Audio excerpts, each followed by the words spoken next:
by the time you get something in, you dug a hole in whatever you're doing. And the sound, I'm just saying, it's like a demo chair. Yeah, I'm just saying.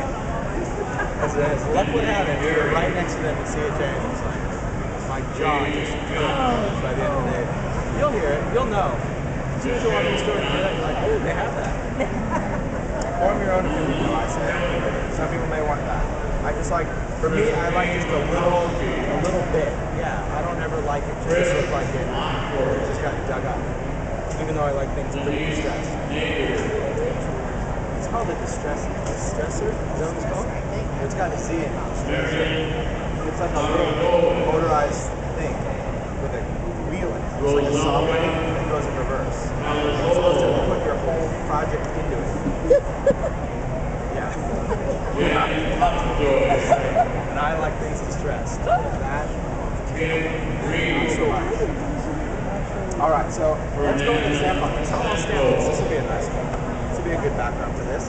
I'm going to go in with some archival ink. This is our waterproofing. This is going to give you a really nice impression in there. Give it some good pressure, especially with a detailed stamp. Going with our birds. Stamp our birds in there.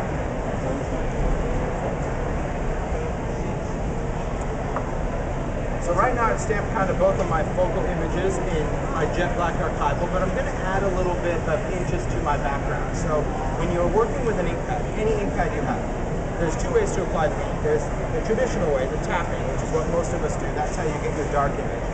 Or you can take this and you can lightly swipe over the top, and that's going to give us our second generation. In other words, that's going to give you the same effect as if you stamped off, you know, when you ink it up and you stamp off a scrap piece of paper.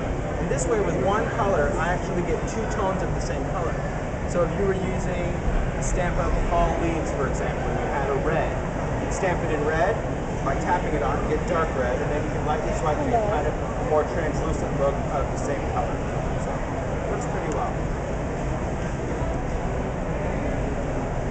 Next, I'll work with some perfect pearls. I'll show you that. So here I'm going to take in some tags, show you a couple of things, and we're going to work with some mini misters. Now, mini misters, because they are so empty, have unlimited possibilities. Fill them with anything you want. Fill them with water, obviously that's what you're using them. But you can also fill it with perfect pearls, which are a pigment powder. This is a pigment powder with binder already in it. So this is what makes them different than Pearlax. Because with that binder, you don't need any fixatives. It's permanent on contact. As soon as it comes in contact with moisture, it's set. So when I use it, I can mix it with water. That's all I've done here in the mini mister. Perfect pearls and water, shake it up, and now I have a pearlized mist. So if I wanted this tag to all of a sudden have a pearly sheen to it, I can just go in. I just put a little heirloom gold with water. There's no recipe. It's whatever you like. You just scoop it in, add water, and if you really want to hooch it up, you can just keep putting it in and add water, and it's never going to clog the mister.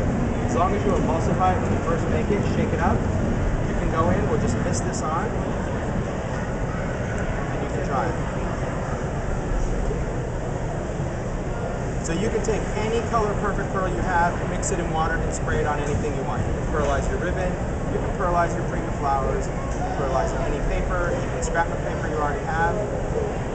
Dry it, and it's done. So now my tag has this pearlescent sparkle.